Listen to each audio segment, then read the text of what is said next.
Hello and welcome to podcast.init, the podcast about Python and the people who make it great. Your hosts as usual are Tobias Macy and Chris Patty. We're recording today on June 22nd, 2015.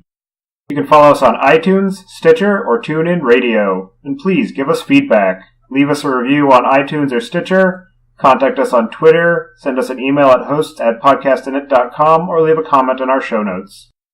And if you'd like, you can send us a donation. There are details on our site at podcastinit.com.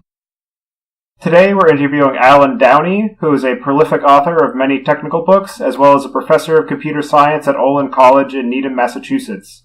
Alan, could you please introduce yourself? Yeah, hi, thanks. It's a lot of fun for me to be here. I'm looking forward to it. So, Alan, how did you get into Python?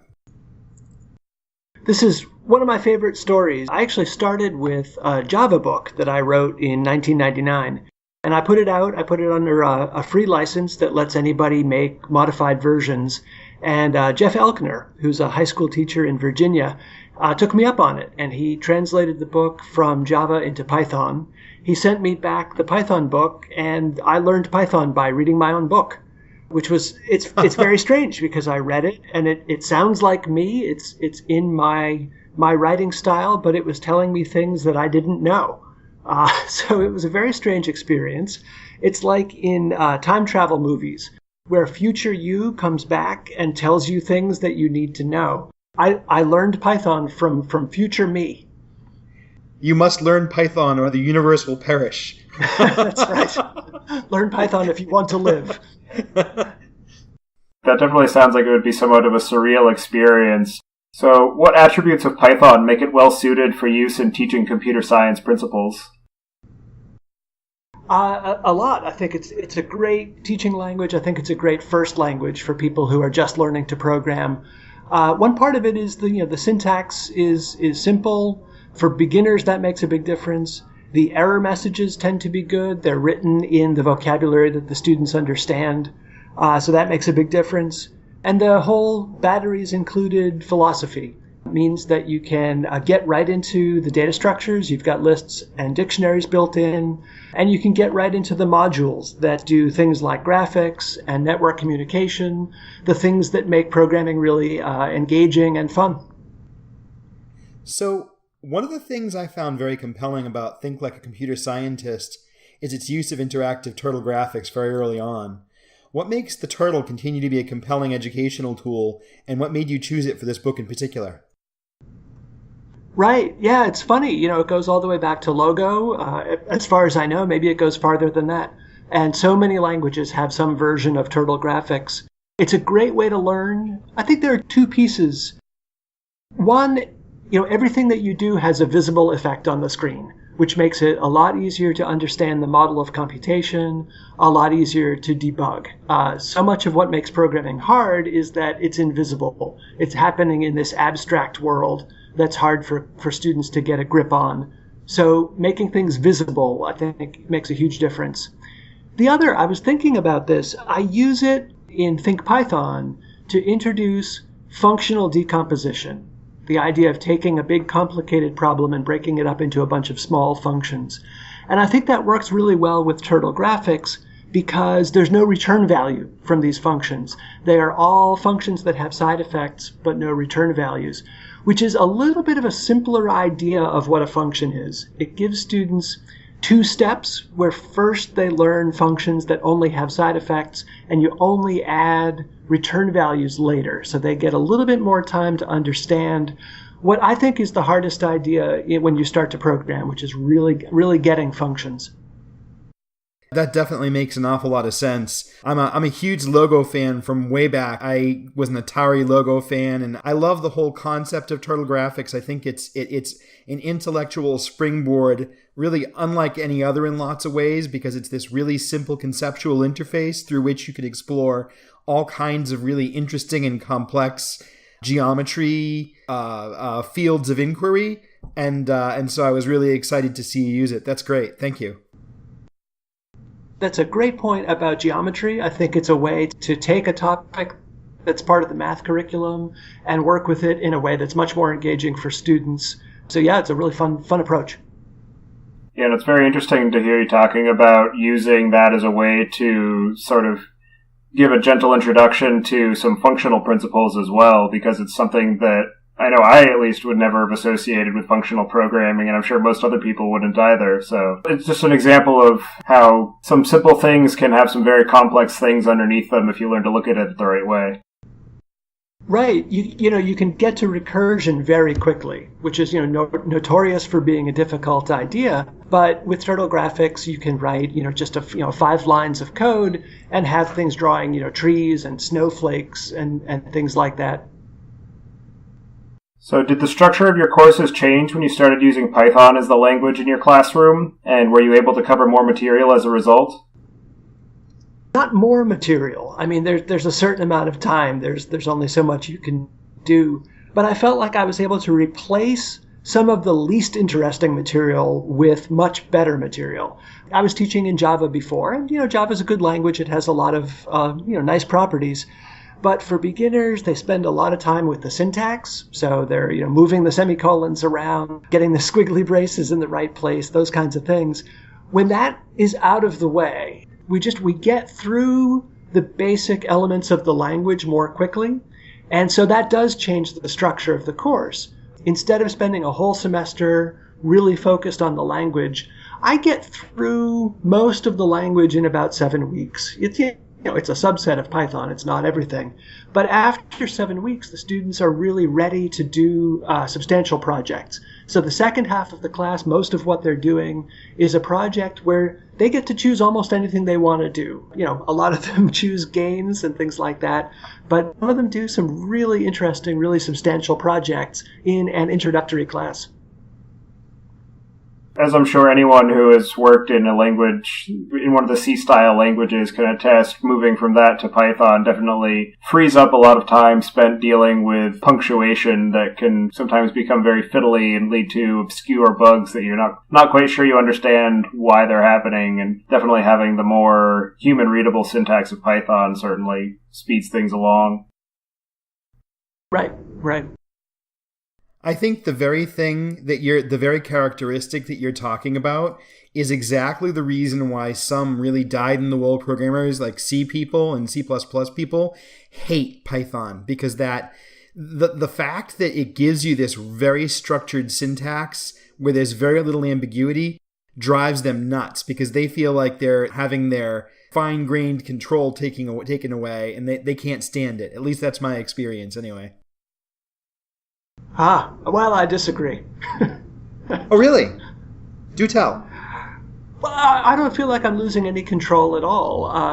In a language like C, you don't have to indent the body of an if statement, but you're supposed to. Right. So Python makes it mandatory, but it's not taking away anything that I particularly wanted to do. I definitely agree with you. I feel like having reasonable defaults be codified as the right way to do it in the language makes an awful lot of sense for at least many use cases, certainly any that I would encounter. I definitely agree. Also, just the differences in syntax and, as you mentioned, the ability to spend less time on the peculiarities of how to actually write the language. I can see why that is causing such a rise in adoption for Python as a primary language for university courses and even advanced CS courses. So definitely very interesting to hear firsthand from somebody who's actually covering that material as an educator. Going back to your note about it being best practice to indent your code, even if it's not absolutely required. I saw a little while ago an interesting image of somebody who had written some Java code in a manner that made it appear to be Python by taking all of the curly braces and just lining them all up on the right-hand side of the code so that they were out of the way, and then indenting everything else as if it were Python. So it was pretty hilarious to see that. Oh, that is funny. I'll have to look that up. We should put that link to that in the show notes. That does sound amusing. Yeah, I'll have to try and find that again. So as a professor of computer science, do you attempt to incorporate the realities of software development in a business environment, such as unit testing and working with legacy code, into your lesson plans? Yes and no. Definitely unit tests. That's something I came to kind of late, but I've come to like it more and more, not just as a software engineering tool, but also as a teaching tool. So unit tests, I think, are great for teaching. Version control is another tool from software engineering that I used to do late in the curriculum, and I've been pulling that earlier. We use Git and GitHub in my introductory class now. Legacy code. We don't do that in my introductory class. I used to have a software engineering class that focused on that more. I think that's hard to do in an academic environment. It's definitely important in a professional environment. That's most of what you're going to be doing as a professional programmer. But I think it's one of those things that some things are easier to learn in a work environment. It's really hard for me to get students excited about good software engineering practice in a class. Once they go in a work environment where they really see the importance of it, partly because it's required, you're not going to be allowed to check your code in until it meets code quality standards, but also because they're going to have the experience of a large project that runs for a long period of time and starts to collapse because of increasing complexity, because of decreasing code quality, that you really do have to maintain good practices and good code quality, or else the project suffers. Yeah, that's very interesting that you point out the code quality. I was just wondering if that's something that you encourage or enforce at all in your assignments for your students, if they have to adhere to a particular style guide or anything like that. We do a little bit of it. We do talk about code quality. I teach relatively small classes. I usually have about 30 students, and that means I get to do a lot of face-to-face grading where we can look at a piece of code together, and I can tell them not just whether it's correct or not, because they really don't need me to tell them whether it's correct or not. They can run it. They can test it. What's most useful is if I can give them comments about style and code quality. Certainly. It's good to hear that you are incorporating some of the realities of what a work environment would be like into your lesson plans, because it's definitely something that I hear a lot working in industry, of people coming out of college and not having any real sense of what working in a legacy code base can be like, or working with other people can be like. So that's actually brings up another interesting point. I'm curious if you have any sort of team activities where there are groups of students working together on a particular piece of code or a particular application. Absolutely. That's a big thing at Olin College. Right from the beginning, we've got students working in teams in almost every class that they take. It's a major focus of the curriculum, not just in computing classes, it's across all of engineering. So we have a class that's an introductory class for us that's about modeling and simulation, and that's actually in MATLAB. That's before they take the Python class. Right. So we've got students working in teams in software classes and also, throughout the engineering curriculum. In the intro class, the Python class that we've been talking about, they do a little bit of pair programming. I give them some instruction on how pair programming works, and they practice it a few times in class. And then during the project phase, they're almost always working on teams.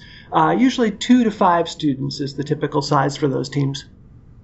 Definitely sounds like a good preparation for working in the real world, because unless you're in a very large company, that's about what the size of a team that you're likely to be working with, and a good experience to be dependent on other people for ending up with a working application, and realizing that not all of the code that you're going to be writing is done in a vacuum. And it also teaches them to interface both on a code level and on an interpersonal level to make sure that things get done according to the specification. Yeah, that's a great point. So, a number of your books are written around the format of ThinkX. Can you describe what a reader can expect from this approach and how you came up with it? Sure. The fundamental idea is that if you know how to program, you can use that skill as a lever to help you learn everything else. It came about mostly because this is the way I found myself learning new things, that I would take up a new topic. I started learning about, kinematics in the context of robotics, and I found myself naturally translating these ideas that are often expressed mathematically, and I would want to express them using code. And especially using object-oriented code, what I found is that I could really understand what a thing is by describing what it does. If you tell me what methods it provides, I understand what that object can do and what it means. So that's what I've started to do with the books. I started with statistics and then Bayesian statistics. I've got a book that's about complexity science. The one that I'm working on right now that I'm very excited about is digital signal processing. It's called Think DSP. It's just a draft right now, but I've got it up on my webpage so people can start to read it, and I get feedback from readers. But the idea, again, is that I can take all these ideas from signals and systems and control theory and express it using code, both as a way of exploring. You can do experiments, you can really get a feel for how these things work, and also for really understanding what these mathematical entities are. That sounds like exactly the kind of textbook I wish I had when I was taking my DSP courses. Nice. Well, I wish I had done it earlier. Another thing I've noticed that you do with your books is you make them all freely available online for anybody who wishes to download a PDF copy, and I'm curious what inspired you to take that approach in addition to offering them for sale via, I think most of them are printed with O'Reilly's. That's right. Yeah, O'Reilly has done a lot of the books. It's been great working with them because they really understand this of having a free version of the book, but also making it available for sale. You know, there are a lot of reasons. Part of it is just to get the book out there and let people have access to it who might not have access to physical books, might not be able to afford physical books. I get a lot of email from people all over the world, often in environments where books are rare and expensive, and they really appreciate being able to have access to this material.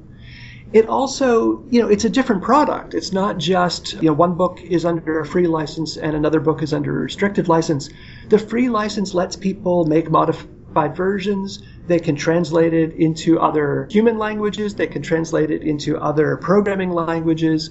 So the book that I put out there under a free license becomes the root of a tree, and each branch of that tree then leads to the next branches. It brings people in to become contributors. It takes people who would never write a book. I know several versions of the book that started out because someone thought, well, I'm just going to change things around a little bit. And then they gradually made more and more changes and eventually really wrote a substantially different book without ever intending to become an author. And I love that is happening. Yeah, that definitely sounds like a really excellent way to contribute back to the community and to inspire others to do the same. I'm curious if there are any particular modifications or derivative works that you are most surprised by or most proud of. Well, I mentioned Jeff Elkiner, who did the first version that was in Python. Charles Severance is another example where, I don't think he intended to sit down and write a book, but then he accidentally did. He's got a derivative version that's called Python for Informatics. At least I think I'm getting that title right. So yeah, there are a couple of other examples. And then lots of translations into other foreign languages. So, what are some of the more common stumbling blocks students and developers encounter when trying to learn about statistics and modeling, and how can they be overcome? Yeah, statistics has turned out to be a really fun area for me. And it's funny, I'm not really a statistician, but as I got into it more and more, I thought about exactly what you're asking. What's wrong with this? Why is this such a hard topic? Why are people so mystified by what seems like a fundamentally simple idea? And I think part of it is just that the math gets in the way. A lot of the way that statistics is taught, they spend a lot of time on analytic methods that were very important when there were no computers. If you have to do statistics with paper and pencil, then the analytic methods are important because you can look things up in tables and they're computationally very efficient. But once you've got cheap computation, the analytic methods are not only unnecessary, but they really get in the way of just understanding what's going on. P-values are a perfect example. If you talk to people about hypothesis testing, all they remember from a statistics class is that there were 20 different tests. There was a z-test and a t-test, and I don't remember which test. And then when they're confronted with a real-world problem, all they know to ask is, what test should I do? Which is the wrong question. There's really only one test. If you're computing a p-value, what you're computing is what's the probability? If there's really nothing going on here, if there's no difference between these two groups, what would be the probability of seeing an effect as big as what I saw? And if you understand that question, then it's very easy to compute because you can just simulate the null hypothesis, simulate what the world would be like if there really was no difference between these two groups, and then run that simulation, let's say 1,000 times, and just count. How many times do I see an effect as big as what I actually saw? That's what a p-value is, and you don't need any math to do it. You just have to be able to count.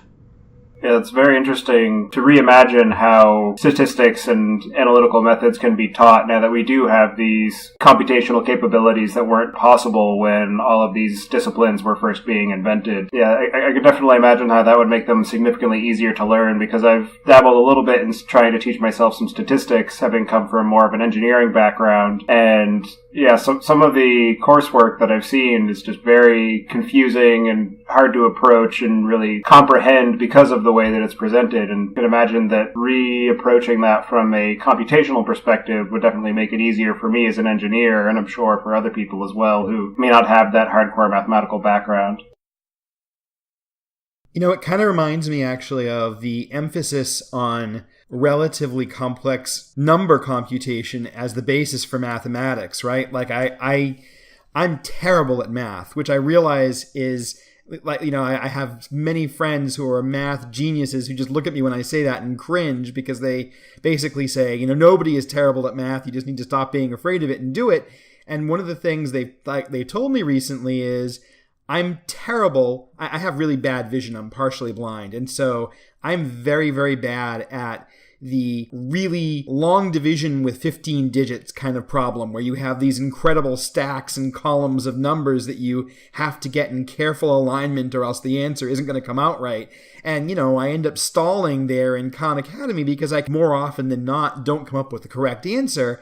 And these people have been lately telling me, so who cares? That's what computers are for. You don't actually need to know how to perform 15-digit long division in order to understand higher mathematics. And you're foolish for allowing yourself to be stymied by that. So this kind of makes me think of that. Yeah, I think that's a great point. I mean, and I don't mean to bash mathematics. I love mathematics. But you're right, that kind of computation, you know, right, computers can do that for you. That's not the interesting part. The interesting part is the abstract mathematical entities and understanding how they interact, understanding how a system of rules will have certain consequences and how you can prove what those consequences are. I think there's a lot that's beautiful there. There's a lot that's really engaging there. And of course, there's a lot that connects with software development and with computer science. Continuing the discussion of statistics and analytical methods, I've heard you refer to yourself as a Bayesian. Can you elaborate on what you mean by that and how Bayesian statistics fits into the larger landscape of data science? Sure. What does it mean to be a Bayesian? Well, part of it is that you have to believe that Bayes' theorem is true, which it is. It's just a mathematical truth. So that part's easy. I suppose the second part is a certain frustration with the frequentist approach to statistical inference. I just think historically we've spent too much time on hypothesis testing and computing confidence intervals, and we've wasted a lot of time on what I think is really a debate in philosophy of science about objectivity and subjectivity. One of the goals of frequentism is to make science be objective, and it just can't be. Fundamentally, everything that we believe about the world is subjective. We just have to face up to that. What the Bayesian approach does is it allows you to take those modeling ideas and make them explicit and put them on the table, so that if you and I disagree about what the right model should be, we can have that discussion, but we can run your model, we can run my model, and see what the differences are. Eventually, if we see enough data, and if we agree at least on some of the underlying principles, we'll eventually converge to either no difference or a difference that's small enough that it doesn't matter anymore. So I guess that's the second part, is you're a Bayesian if you're frustrated with frequentism, in part because the classical approaches just don't answer the questions that we're most interested in. I talked about p-values a minute ago. I said, look, p-values can be very easy to compute if you want to, but the other problem with p-values is that they fundamentally don't answer the question you care about, which is whether my hypothesis is true or not. Or if you can't tell me that, then you should at least tell me what the probability is that my hypothesis is true. And frequentism just refuses to answer those questions. So I think that's the fundamental reason I call myself a Bayesian, whatever that means. We're big fans of Python Notebook, IPython Notebook, which you've used in at least one of your books already. Can you describe some of the ways you've implemented it in educational context, as well as some of the benefits and drawbacks? This is something I came to kind of late. I only started using IPython Notebook for real about 2 years ago. I tried it out a long time ago, but it doesn't work very well with my programming style, so I kind of left it behind for a long time. But when I came back to it, I really appreciated its usefulness for books and for teaching. It's great to be able to lay out on the same page the text that explains what's going on and the code that implements it, and then the results. And the results can be, visual things like graphs and numerical results. But I think the thing that really brought me around is when I started working on digital signal processing, because now the results can be a little snippet of audio or a picture or an animation. And that makes a huge difference for understanding things like Fourier analysis, because you can, load up a little sound sample and you can listen to what it sounds like, and you can look at the spectrum so you understand the harmonic structure. You can apply a filter to it, and then you can see visually what it does to the spectrum, and then you can listen to it and hear what effect that filter has. So that ability to combine different media is a really killer application for notebooks.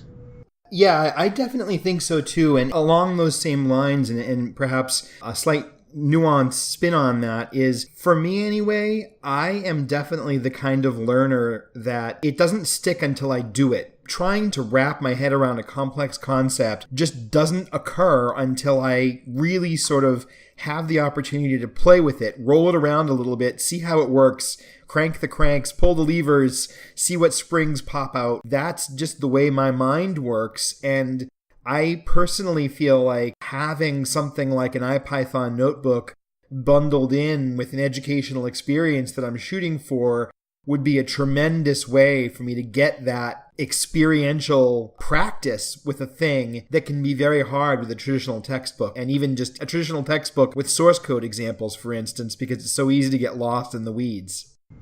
Absolutely. And I think the ability to put the exercises in line with all of the other material, I think that's great. You can, click your way through a notebook. You can run the examples. Even if that's all you're doing is running the examples, I think just having your fingertips on the keyboard makes a difference. And then you can put in little exercises. They don't have to be long or particularly deep, but just a quick test to see if you're understanding what you're reading.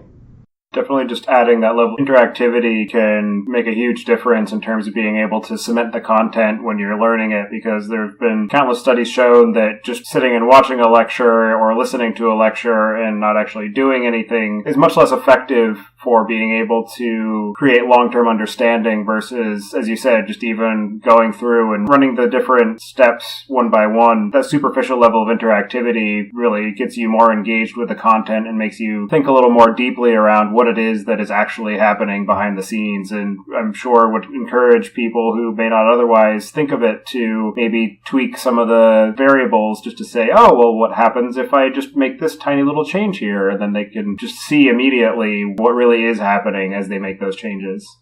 Right. Yeah, it's engaging. It really pulls you in. And I also think it's an opportunity to take code out of the educational context and really sort of apply it in your day-to-day life. If people are going to actually take that DSP course that we're discussing and go off and do real digital signal processing on their own, how incredible would it be to use what's provided in the course as a baseline and even play with it in Notebook, but if the Notebook doesn't make sense for their data set or whatever, be able to pull that code out and use it directly. I mean, I just feel like it's a whole new educational paradigm, unlike anything else that I've ever seen. When we interviewed the folks who founded the project, I told them, and I feel very strongly, that IPython Notebook is one of the, or I should say Project Jupyter now, is one of the coolest things in the Python ecosystem. And I tell everyone who is gushing about some other programming language, that's great, but you should really check this out. There's nothing like it as far as I can tell. Well, as you said, now that there's Project Jupyter, they've brought that capability and that innovation to any language that cares to implement a kernel for it. Absolutely.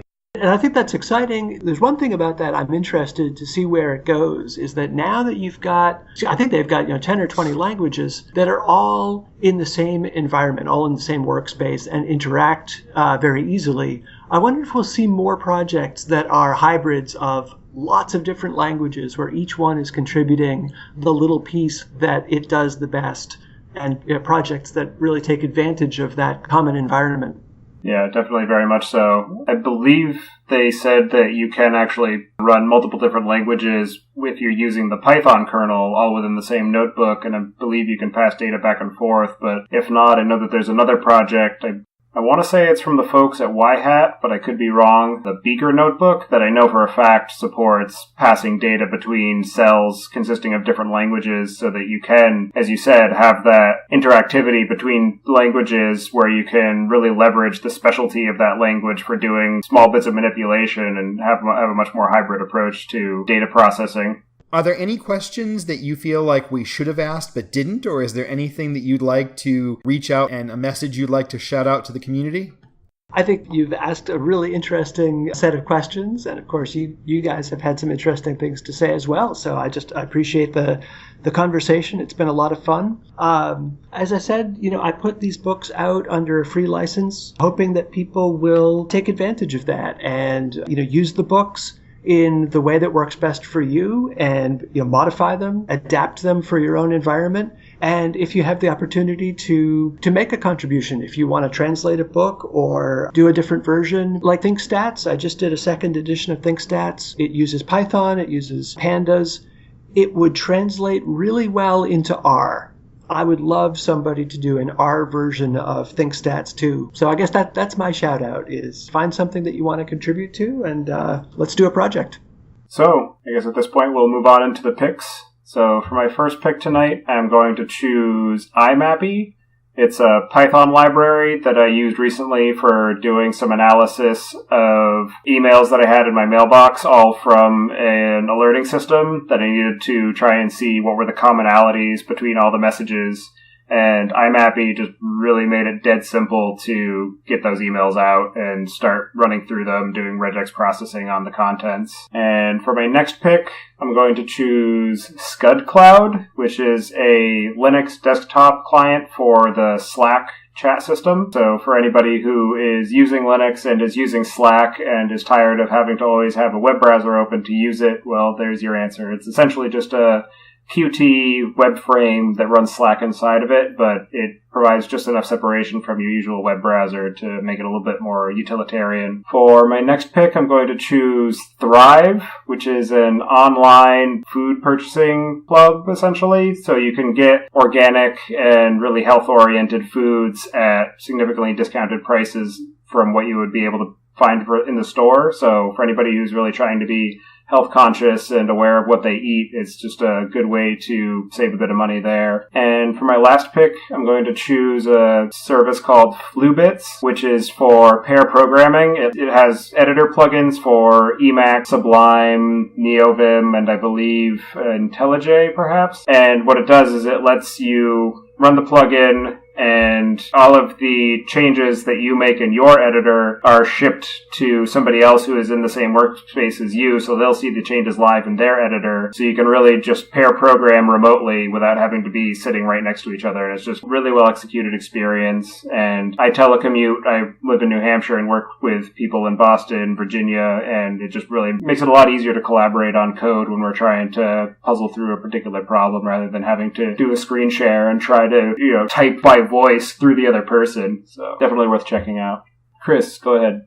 So my first pick is a current movie. It's called Testament of Youth. And one of the things that really struck me about this is I thought it might just be kind of a, your standard war movie, but it really wasn't. It was really a movie about the making of a pacifist. It told one woman's really incredible experience of World War II from her very unique perspective as a nurse on the front lines and going to Oxford as a woman, in a time when that was not a common thing at all, or a very well accepted thing. Just a really great movie. It surprised me with its depth. It's not happy, but World War I is not a happy topic. My next pick, I know I picked the book, but now I'm going to pick the website, because it in and of itself, whether you buy the book or not, is a treasure trove of useful information. I'm going to choose the Mastering Emacs website and blog.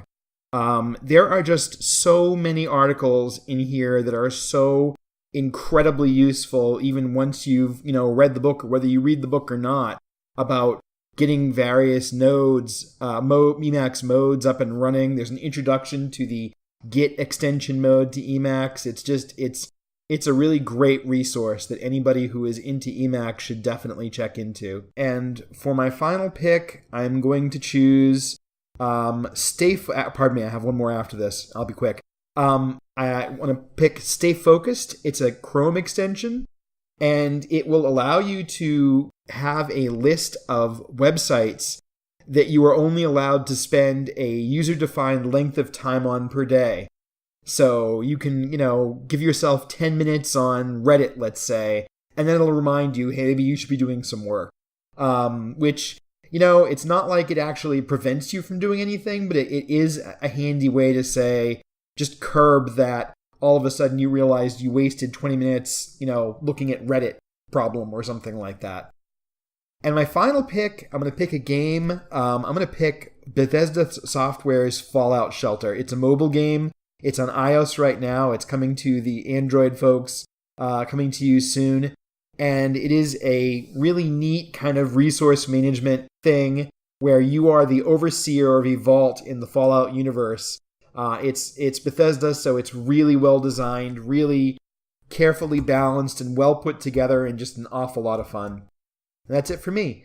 You absolutely can, sir. Although I will tell you, there's got to be something that you like, that you're willing to tell other people about. It can be food, it can be beer or wine, it can be a place you like, it can be a park you enjoy sitting in, it can be, a book that you like to read. Yeah, anything. I am Alan Downey at Twitter. And I'm also alandowney.com is my webpage, so I'm pretty easy to find. Excellent.